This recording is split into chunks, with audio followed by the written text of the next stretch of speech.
Well, hello everybody. This is Jon Croft with Cultural Warfare with Jon Croft, and I am Jon Croft. And how are you doing? And Rebecca's here today. Yay, Rebecca. Hi. Yay, John. Oh. Yes, we're both here as usual and doing a good job. We had a good week this week. Yeah, we did. Yeah. How are you doing, John? What am I doing? How are you doing? I am doing great. I'm doing great things and I'm doing great. Good. I'm doing great. Yeah, we had a good talk today when we had our meeting. Remember, we mentioned to the crowd, to people, that we were doing meetings every day, every weekday, so we could make a good game plan for what we're doing. So Yep. yeah, it's been a time of great decision and indecision and decision, Brainstorming. but we've pretty much settled on Texas. That's good. North Texas, Northeast Texas region, and kind of focusing on our business, on the Media Moses business, which is good. And we talked about monetization and all kinds of things. We started getting subscribers at Media Moses, which is great. And so now we're accepting subscribers. I think it's like 535 a month or something like that. Yep. Just the very basic thing. Speaking of that, that means you'll get a think piece today, which I put out. The think piece is about Angel Studios' Illuminate 2025 event. So whenever that comes out every year, I do a little talk about that.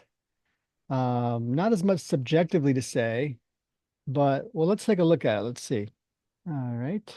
So here it is on my browser. Oh, there's the announcement. We are offering monthly or yearly memberships. You can support our work. So some great looking articles here. We have one here from the Wayfinders, which was really great. We'll be able to talk about that a little bit tonight. Then I have one here from the Light of the World, which is coming to theaters on September 5th. And just some just great imagery. By the way, if you guys don't know much about Light of the World, okay, let's go there now before I get to the main topic here. Light of the World is a Salvation Poem project. So Salvation Poem was a song that a gentleman made, I think in the early 2000s. He felt that God wanted him to make a song that contained the simple salvation prayer in it so that every child would know the salvation prayer. And so I think the idea was for it to be very catchy and simple. And so he made that. It ended up on I think Superbook, that show, and it was going around a little bit in the early 2000s. So fast forward about 10 years, they've made a nonprofit called the Salvation Poem Project. They've started working on a film a few years back. I believe it was 2 years ago, maybe 3 years, called Light of the World. They also have a game that they're working on called, let's see, it's down here at the bottom of this article. A game by the way, this is a little girl singing the song. This is the songwriter who talks about when he wrote the song and stuff. And this is the heart of Light of the World, where they talk about why they're making the movie. Great article. And then I put both of the trailers they've released on here, the first one down here and the newer one at the top. The great thing about this, you can go to their site, both of their sites. The great thing about this trailer is I saw it before it came in theaters, um, which I believe it's on at the beginning of The Chosen, all of the Chosen movies. And it's nowhere near as good on YouTube as it is in theaters. It's so good in theaters. I think that they really did a good job making it for the big screen. I would say the animation on this is even better than King of Kings. If you've seen King of Kings, quite good. We brought our kids to that movie in theaters. They had a great time. I mean, it was really great. Perfect kind of film for kids. Don't you agree, honey? It was great. Yeah. We have a picture of them with the poster, the movie poster. Yeah, Yeah, it was a great movie for kids. They all loved it. they really enjoyed it. I think they're going to like this one too. It Light of the looks World. amazing. Have you seen the trailer yet? I think I saw it at King of Kings, That's right. and It it was did at the look beginning of really King of good. Kings too. Yeah. Yep. So yeah, see that trailer, but know that if you want to see it the way it was meant to be seen, you got to see it at like the beginning of King of Kings. If King of Kings is still in theaters, I would see that movie just to see this trailer because it's so good. Um, and I mean, just this picture, for example, on the top here, it's just like passionately beautiful art. Um, I believe it was one of the producers or director said this quote here: "The way that we honor the only unflawed person in the world is doing this flawed artwork." And that's what makes it beautiful, that God accepts that as an offering, just like he accepts us. Wow, what a true message. This is the truth for Christian artists to be very aware of the fact that many people will expect your art to be perfect because you're a Christian or something. This standard could even come from fellow Christians because they expect way like they expect artists to be like holy men or something, shaman or something. I don't know what they expect of Christian artists, but they often expect your art to be perfect. And when it's not, they might judge you, sadly. There's kind of double standards, um, even in the Christian community about what's expected of artists. But this quote, God accepts this flawed artwork as an offering, just like he accepts us. That's really powerful, I think. So, see that trailer, enjoy that. And if you can see the trailer in theaters, I would do it. It really makes a difference. Obviously, we've also seen the Wayfinders. So let's go there as well. So here's the Wayfinders. I already talked about this article and showed the trailer last week, so I won't show it tonight, but it's really fun. We saw the show as well, not just the trailer now, and it's really good. It's the pilot episode. They shot it in Ireland. Before I said I thought they shot it in the UK, but it's actually shot in Ireland, so they're going to look very similar, the UK and Ireland. The producers are I believe from the US, but they shot all of these, which is probably half of the film or more than half of the film shot in this exterior location in Ireland. So a lot of it's being shot there, but it will not come out. The entire show will not come out until December. Until then, and I'll talk more about this tonight, but until then, you cannot see this pilot until it comes out in December, unless you're a guild member. If you're a guild member, which is like getting a subscription to Angel, nothing more than that, really. You also have the right, by the way, if you're a guild member, to vote on the upcoming project. So that's quite a special thing. That's a lot of the reason I subscribe, because there's a lot of stuff on Angel you can see without being a guild member. You don't have to be a guild member to see everything on Angel, and there's plenty of reason to go on the Angel app and see whatever you can see. But guess what? This is really cool. We'll be talking about this tonight on the Illuminate when we talk about the Illuminate 2025 event. But now guild members like me can send and share guild only items, projects, films, series to anybody. And they actually say that this is one of their goals at Angel now, for there to be 1 million shares of their stuff this year to non-members because they want non-members to experience the full benefits of that guild only membership just for a moment. And that way they might be inspired to become a guild member, but they don't have to. They could just reap the benefits, right, of being friends with a guild member who can send them guild only stuff. And Angel is okay with that. They actually even made it to where guild members can send unlimited uh films or TV shows to non-guild members. So they don't really care. In fact, they want that. So that's kind of exciting. It's almost like the opposite of Netflix, isn't it? Remember, like, was it last year, the year before, when Netflix was like, we have to crack down on people sharing their passwords. Oh, We didn't want people to share Netflix members to share with non-members. You're not allowed if you're a non-member, right? So Netflix is kind of cracking down. Angel's like, pay it forward, help yeah. other people to see our stuff. So they have a really smart, ingenious kind of method of not just making people feel like they're giving, which they are giving to others, you know, but so it makes you feel like you're part of something bigger than bigger than if you just buy a streaming service, right? You're part of something real, where you're kind of sharing good content, sharing good, you know, stuff that you see that Hollywood just doesn't seem to have anymore, which is kind of family friendly stuff. So, for example, we talked about the Wayfinders last week and how Hollywood doesn't tend to make that kind of stuff anymore for that demographic. What they'll do is they will have PG stuff, right?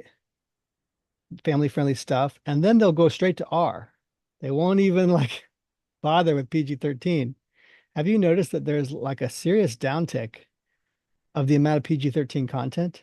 Because Hollywood just doesn't care. They will make something that they actually intend for teenagers to see, and they'll just make it rated R. That started with Spielberg, I think, where he was putting R-rated kind of content in a PG-13 film, and he would get a break from the MPAA, and they'd be like, "Oh, okay." And so he's like stretching the rules, right?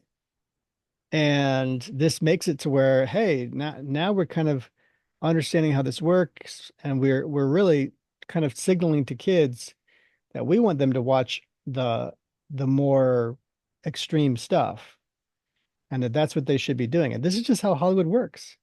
They want to like kind of stretch the rules as much as they can so they can spread their ideologies today. Before, I think it was just kind of a little bit of smut that they were trying to spread around. When I was a kid in the 80s, like people would watch horror and like I guess midnight comedy stuff, like Porky's or whatever it was. Like those kinds of things were popular. And if you were like a cool kid, you'd be watching this R-rated stuff without your parents' knowledge. So that was like seen as normal actually. But, I also grew up as a Christian and went to private school and things like this. And so there was always these two groups of kids, ones that were a little more daring, like the rest of the world, and ones that kind of more cared about learning about stuff, learning about God and stuff, and or they had strict parents, right? And so I tended to be the one that was like, I was just learning about stuff and I wanted to do the right thing. So I was learning about ways to cheat the system, but I got in trouble enough times where I was like, cheating the system doesn't always pay off. And then as a Christian, right, becoming a Christian, you don't really even want to cheat the system anymore. You kind of want to really learn about God. And you can't really do that when you're always in trouble doing that or doing the wrong thing.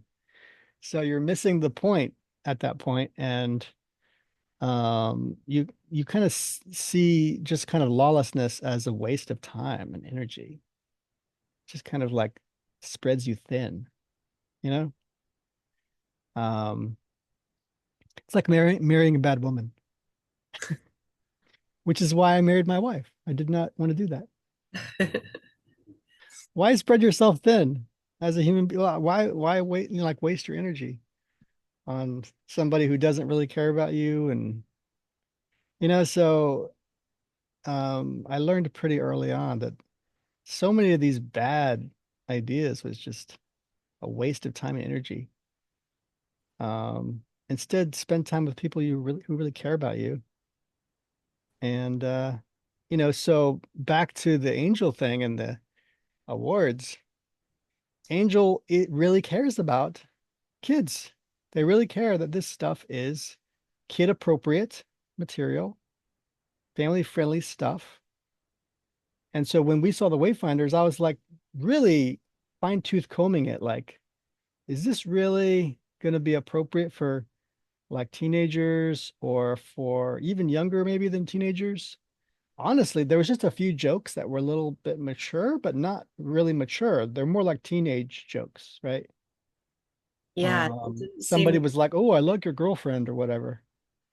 I That's don't, not really crass. Like that's just kind of like someone telling a joke.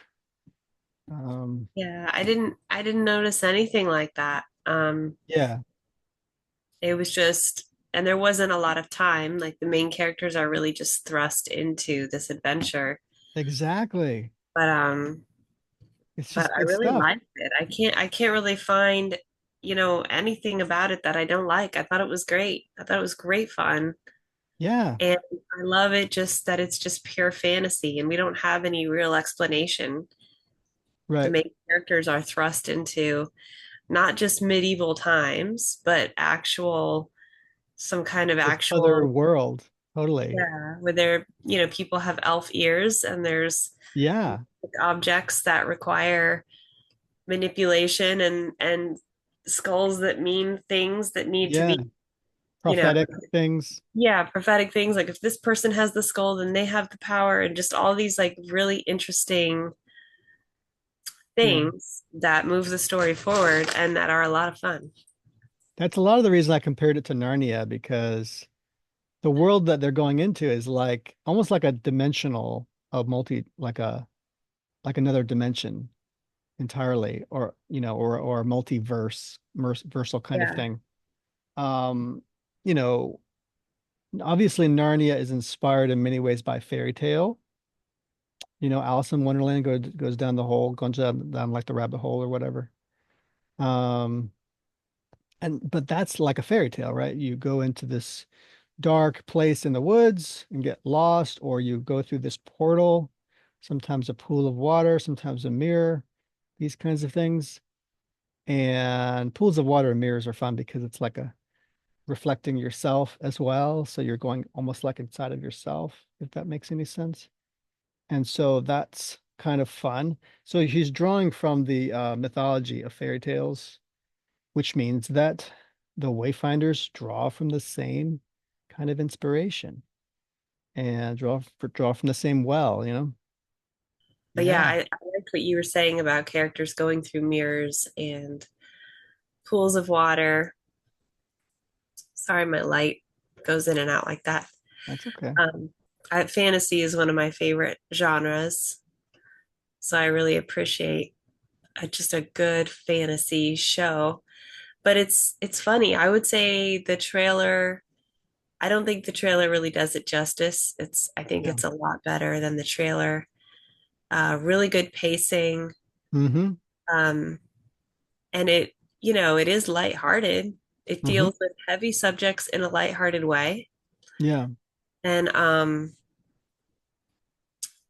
it's funny and it's clever and it's great to see these kids that they're all kind of discouraged about a certain aspect of their life, Mm-hmm.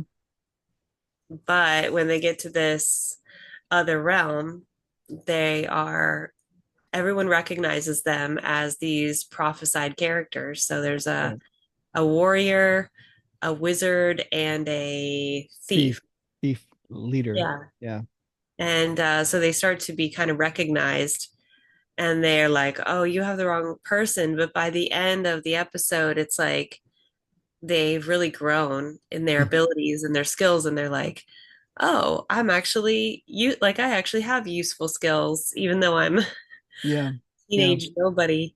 Like I can actually do stuff and help people and help my friends. And so I really like that aspect of it. Yeah, for sure. Did you notice that? Remember how I had my Floridiana film? It made me think of Floridiana. It Yeah. made you think of that? Yeah, because the kids, the characters of the kids are very similar to my characters Yep. in Floridiana. Yeah. Yeah. It's a script that John wrote a few years ago about some skater kids that had difficult home lives. Hmm. And so this does remind a little bit of that. Yeah. Yeah, she was almost like she was totally homeless. So literally, as the girl in the Wayfinder says, well, at least somebody will miss you, Yeah. So almost exactly with the character, same kind of attitude as the character in my story. Yeah. And then the leader is like the leader in the Wayfinders as well. He's like a nerdy, homeschooled, intelligent kid. And and then the other one, Hunter, is I guess in some ways he's the leader too, but not really. Really the leader is the homeschool kid, and then Hunter's like the warrior, right? In the Wayfinders. So yeah, a lot of similarities there. The Angel Illuminate 2025 event, um, they do the same thing they did last year, except and here we can go to the article here. Let's see, Illuminate 2025. All right, so oh look, this post is for subscribers only. So if you want to subscribe, become part of Media Moses, you can get that article. I can go to this other article, the one I have already out on my other browser. I just love that picture right here. Salvation Poem Project. Okay, here we go. I'm signed in here. 2025 shines with new incredible content from a year of angel successes.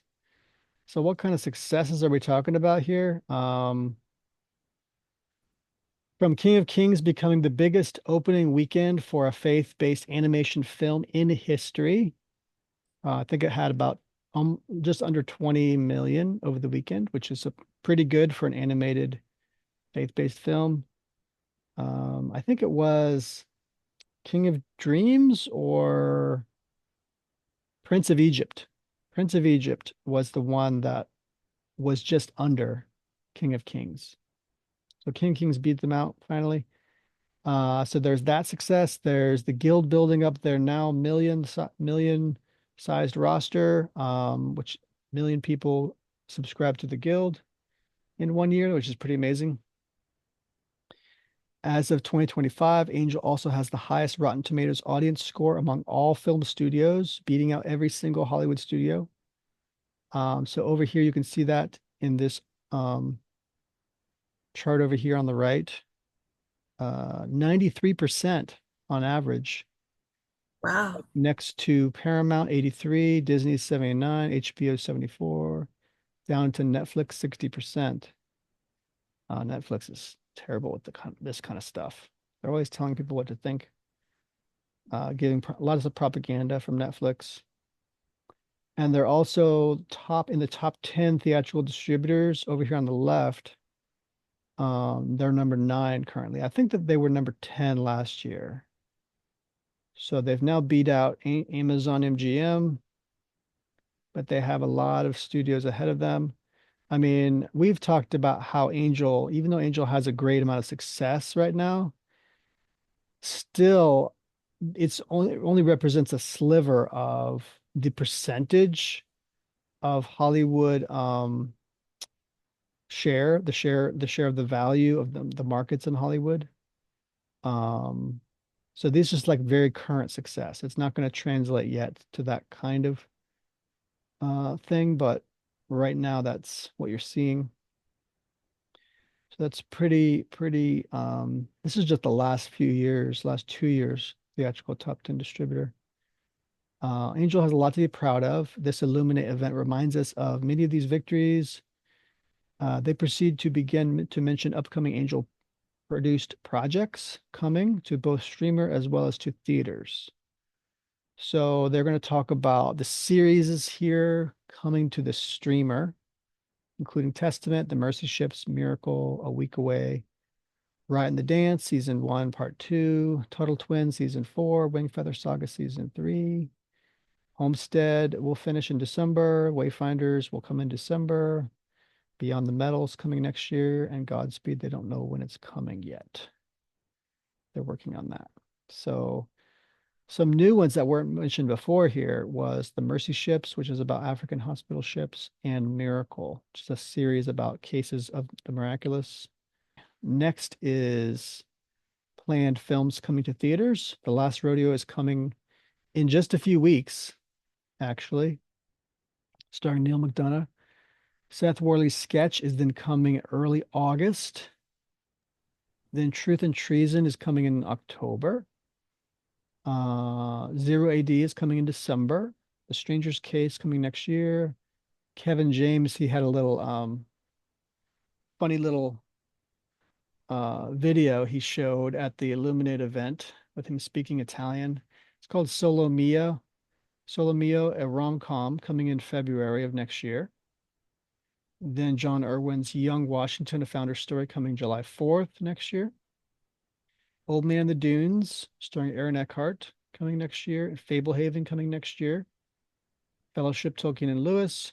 And then David Helling's Jacob is making progress on the script, but they don't have a date yet for release on Jacob. So I think it's taken them a little longer to develop it because he mentioned something about unless God builds the house, you labor in vain.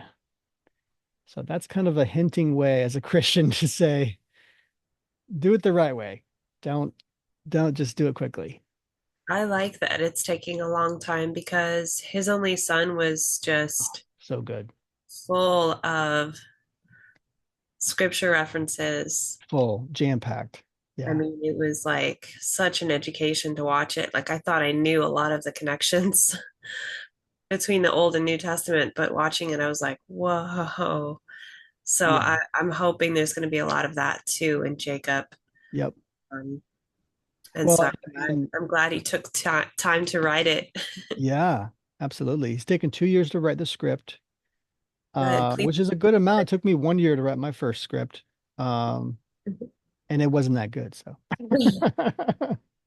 so yeah, 2 years. And, but also think about this, those actors that he picked for his only son, oh my goodness, they were incredible actors.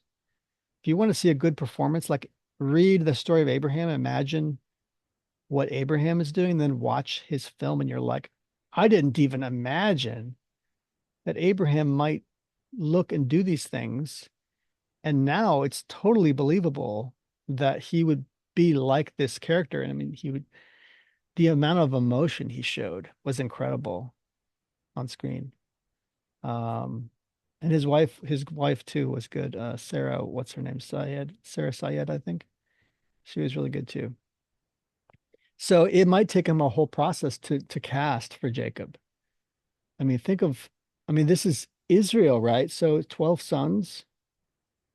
Think of all the casting he's going to do. The casting could take a year all by itself. Plus David Helling loves authenticity. He wants people from that region, right? So if he can. So I really love David Helling's work. The authenticity of his work is just bar none. Great stuff.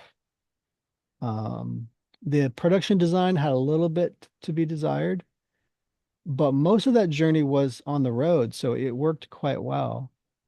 Everything else, man, was so good. Okay.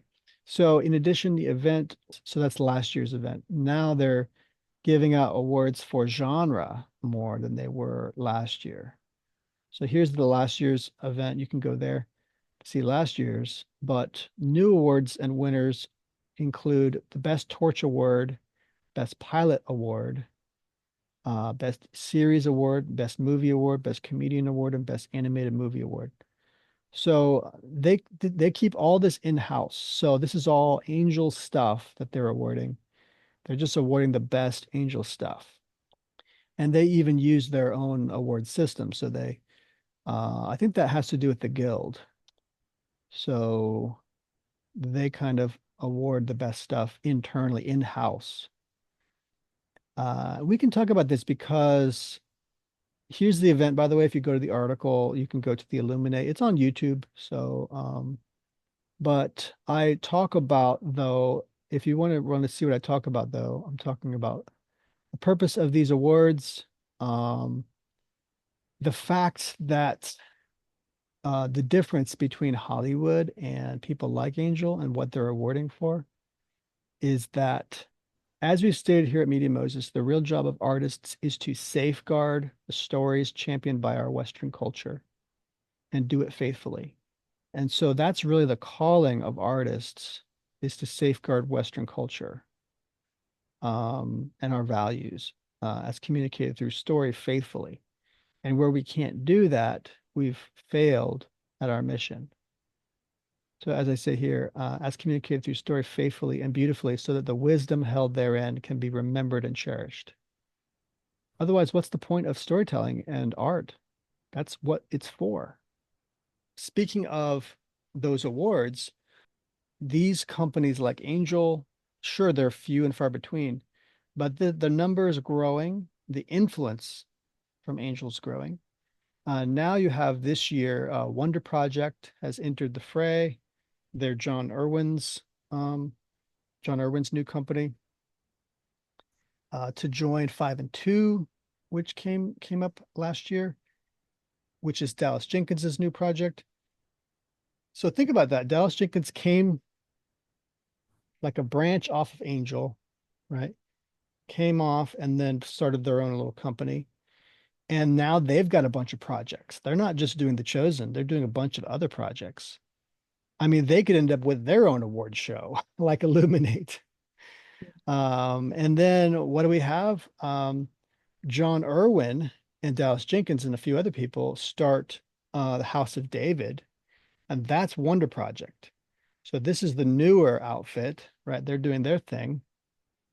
And then if you're a conservative, right, you have people like the Daily Wire, and you have a few other smaller outfits like Blaze TV and stuff like this that are trying to get involved with media. Breitbart was a distributor for My Son Hunter.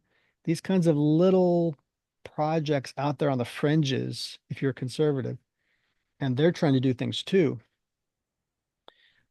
There's also Lore TV, which is Christian and conservative.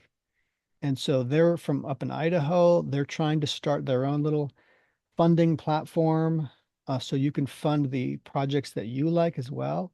But they do it using I think it's a $15 subscription fee. So you just apply that $15 every week to the project that you want to fund, and it gets funded, slowly but surely.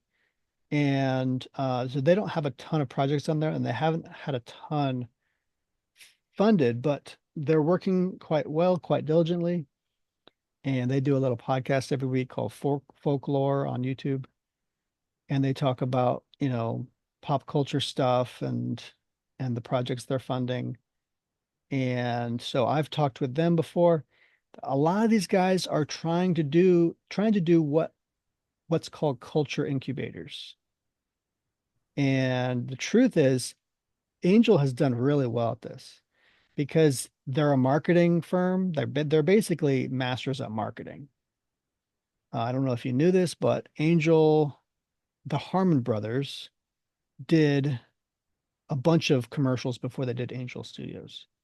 And these are some of the best known commercials in the last 10 years. So these guys are marketing geniuses. They're not just film executives or whatever, right? Then they did VidAngel. So they're also techie people. They're also into tech. So VidAngel got sued for copyright infringement by Hollywood studios. This kind of destroyed them, but it didn't destroy their spirit, right? What they did is they came to their supporters And they said, what do you want us to do? You want us to keep trying to do a VidAngel type project? Or would you like us to just start making our own content?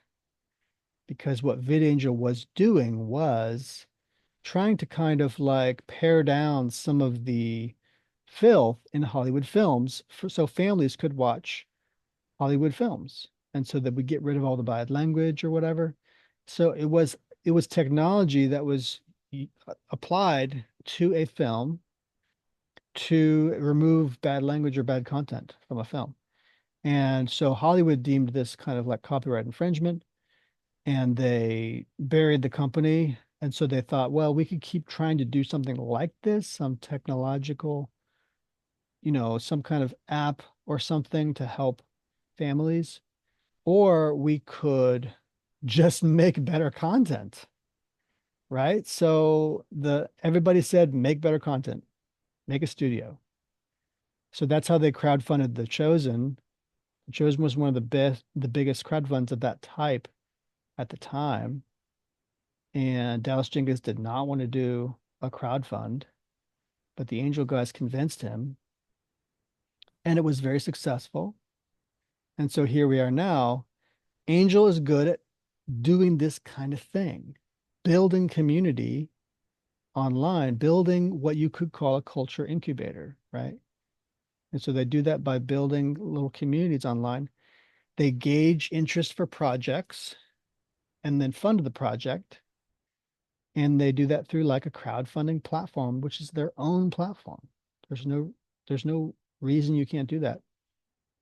So so they do that. That's Angel Funding is the site I believe that you go to fund their work, and you become an investor of that film, and you can actually make money investing on their films. So they also believe in theatrical, as I do. I never believed all the Hollywood nonsense that theatrical was dead because I looked at the numbers and it's just not true. The Hollywood studios that do the best are the ones that do have the best theatrical output, right? So the streaming trend was a trend. It was not successful financially. It was only successfully culturally. And so now you have Hollywood culturally following everybody else and what they're doing. And it's like the lemur just going off the cliff. They're just going off into the cliff, into the red, losing all this money, millions of dollars on their streamers. I mean, the evidence of this is all over. You can look for it. So Angel's correct to believe in the theatrical. And as Hollywood stops believing in theatrical, they leave money on the table. People that want to see films in theaters will pay for them if they get a good film. So that's what you're seeing. You're seeing like King of Kings, the animated film that just came out this last month, became the biggest animated faith-based film, bam, over the weekend. 20 million in one weekend. So theatrical is not dead at all. That's ridiculous. I mean, it beat out films from like the early 90s. I mean, from before then. So like it's not like this can't be done. You just have to make good films and films that are made for the theatrical experience. You just have to know how to do that. So what is Angel doing now? They're putting out a film like Zero AD this December. This was made by the director of Sound of Freedom, which made all that money 2 years ago, and shocked everybody and put Angel on the map and made Hollywood angry because they're talking about subjects that they won't talk about, Hollywood won't talk about, controversial subjects. And so, same director, Alejandro Monteverde, is now putting out Zero AD this December. And it's meant to be a cinematic experience. It's meant to be seen in films or in theaters. Hopefully that will take place. But my point is that cultural incubators matter, right? So they're doing this by building communities and thereby building culture. to make a real incubator, yes, you have to do it in person. But Angel's good at doing this in communities online because they do crowdfunding. You have to build a community to really do crowdfunding, in my view. And so you go on Indiegogo, you go on Kickstarter, and you look on the places where they raise money. There's a community on there talking about the product that they're making. When is it going to come? What's the progress they're making? All these updates you're getting. That takes work to be one of these crowdfunding managers, for marketing and stuff. Well, you look at Angel, and when they do a campaign, they spend a lot of time. They do put a live stream out every quite often they're putting out live streams on their projects. And this is getting views and getting community to come out and comment and ask about the project. Well, one of the things I believe in is award shows. I think award shows really matter. I think Illuminate is a small example of that, but the problem with Illuminate is that it's all in-house, right? It's just them, right? So they're just kind of congratulating themselves. That's the problem with it, is that they're just kind of congratulating themselves. It's nothing, I mean, there's nothing wrong with that. They should be proud of what they're doing.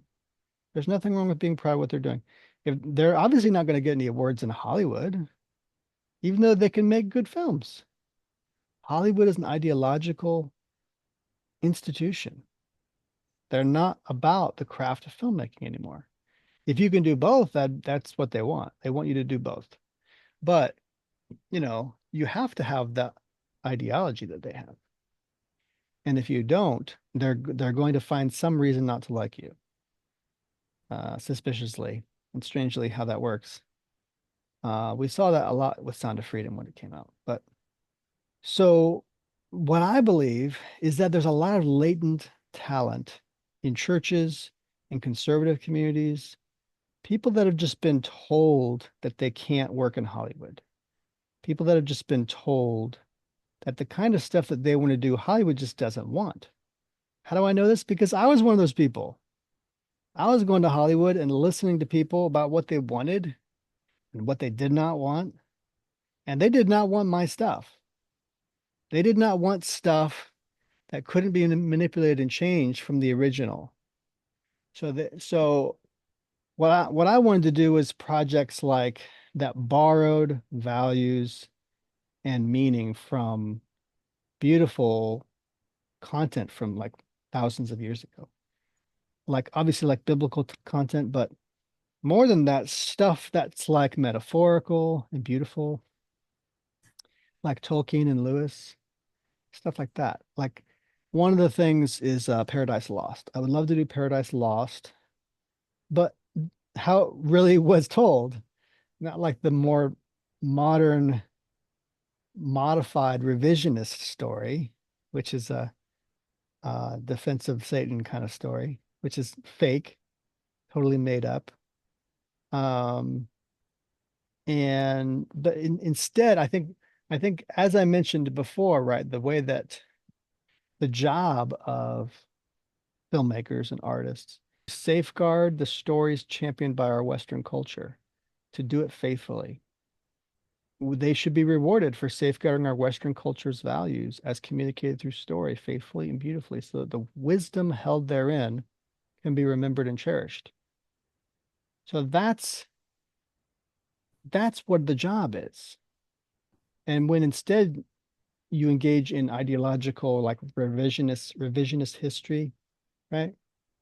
This is betraying your own purpose and cause as an artist, right? So there's so much power and beauty in history and in the stories that we told for 1,000 and 2,000 and 3,000 years, that, I mean, if you've ever even read mythology, you don't even have to be a Christian to see the beauty in ancient literature, which Christians obviously find in ancient literature. But you could love mythology.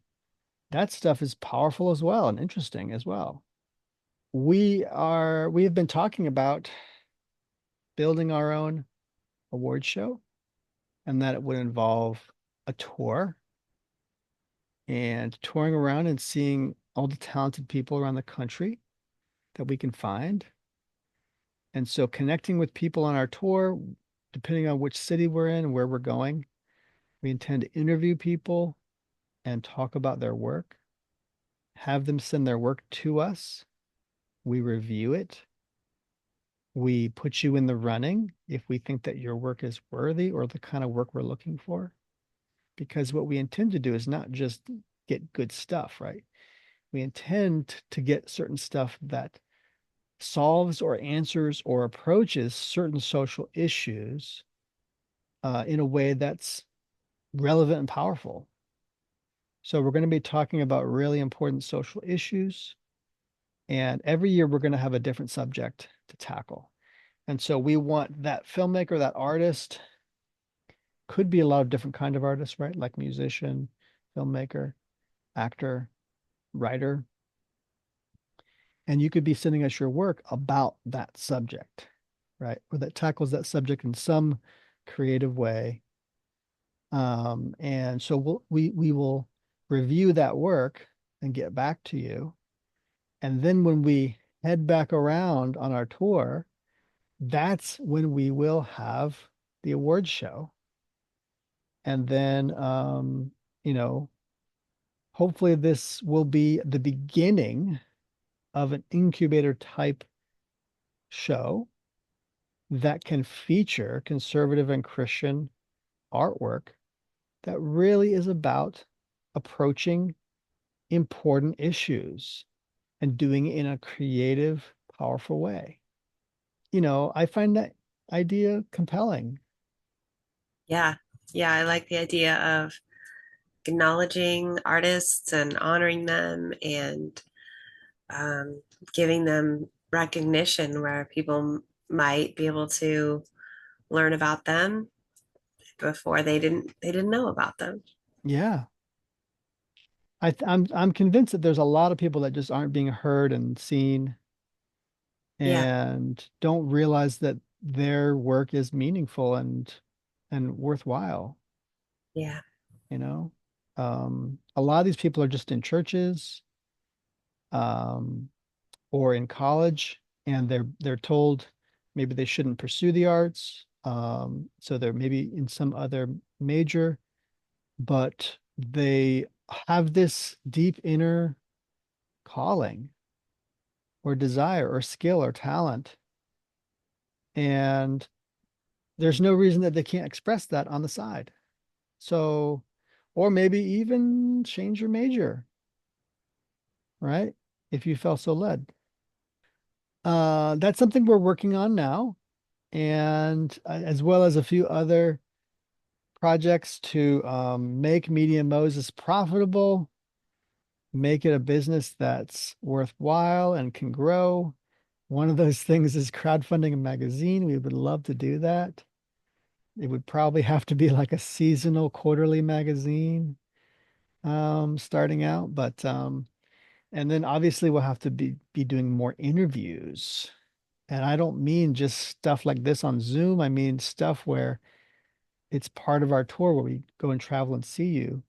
It might not be the awards show tour, but it might be part of this new show we're working on called Cultural Exodus, where I go to see someone and interview them, and we discuss a particular cultural subject, and I make my trip part of that whole journey, and I turn into like, I don't know, a 60-minute documentary that's like a deep dive about this particular subject, and this person adds a lot to that conversation. And I love to tackle cultural subjects, and then to add some person that just raises the bar of the quality of that discussion. That would be exciting.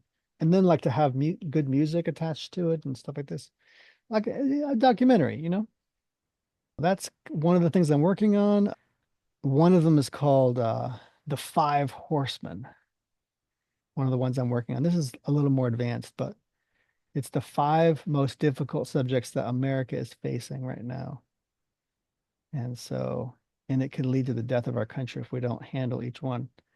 So that's one of the documentaries I'm working on. So that's like a documentary series. Wow, that sounds amazing. Yeah, and Yeah, I like the cultural exodus idea. That sounds good. yeah, man. Like it's you got to have a in-depth conversation about cultural exodus, exodus from Hollywood and from the culture of decadence and the slave mind instead of freedom in Christ, or an Americanism, which is freedom and dignity, human dignity, human rights, these kinds of concepts that conservatives kind of champion. So liberals used to seem to champion it, and then that kind of went away in the last 10 years or so. So now I think conservatives are far better at championing it because it's not like conservatives never did. It just people made it seem like they didn't and that the other side were doing that. And I don't think that was ever true now that I think about it. Yeah, so we're working on that. We're working on that awards. And, I believe that conservative art, we talked about conservative art last week, but if we can make great conservative art, we can make a great conservative award show. There's no reason we can't do that. It's got to exist. It's got to be possible to gather together from the four winds enough great content around our country, uh, gather together enough great artists, you're going to get winners. You're going to get great work. So I believe in you guys around the country. I believe we can make it happen. I think that there are secret, special, talented people out there who just have great stuff to share and they're not being heard and seen. And the stuff that they have is so beautiful that people feel threatened by it. And that's why they push you down and don't want to listen to you and don't want you to tell them about their work because it makes them feel bad about themselves. Why can't they do the things that you can do? So many people they put artists on this pedestal. They no longer treat you like a human being. And so because, if you can do great things, then that can actually lead to treating you badly, right? Like almost like jealousy, you know. So if you've ever read Renee Girard, you know about the scapegoat. Um, when they find someone that they are mimetically engaged with, mimetically as in that they want to follow and mime their behavior because their behavior is so compelling. But at a certain point, they grow very jealous of them. And eventually it reaches a head to where they scapegoat them, which means that they try to destroy them and take what they have. So this just is part of human nature, I believe. We see it throughout history. Paganism is rife with this. Oh my goodness. Paganism is just totally submitting to these urges and desires to do that to your fellow man, and turning that into a whole way of life, even. So disturbing. And I'm grateful that St. George defeated that dragon. That's another story that could be done for sure. Europe needs that story again because they don't even know what St. George is doing in the center of their town square. And then when they see that story told correctly, they're going to be like, oh, the reason St. George is so valuable is because he destroyed Roman paganism. The Roman paganism could not defeat him. That dragon that wants to eat your town virgins and wants to eat all the good people, St. George kills that dragon, the dragon of paganism.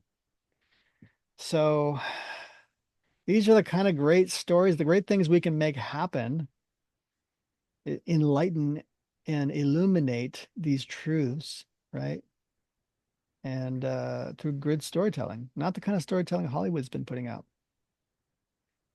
but which actually kind of seems to try to obscure these truths. The Illuminate event seems like an appropriate title. If you can check out the Illuminate event, it's on YouTube now, and Angel's doing great things. They want people to pay it forward and share their stuff on their devices. Which is pretty cool. So, as a guild member myself, I could send you some stuff, man. That'd be pretty cool. That's a neat new feature. Was there anything you wanted to say or add to my little diatribe? The light shines in the darkness, and the darkness cannot overcome Cannot overcome it. Cannot understand it. Cannot overcome it. Doesn't get it. Doesn't know what's going on, but they think they know what's going on, it. don't they? Well, that's just self-deception. All right, you guys. Have a great weekend. We love what you're doing. Send us some support if you want. You could go on our page, mediamoses.com. Send us a few bucks if you want. Subscribe. And love you guys. And stand up for the culture. And have a great weekend. Bye.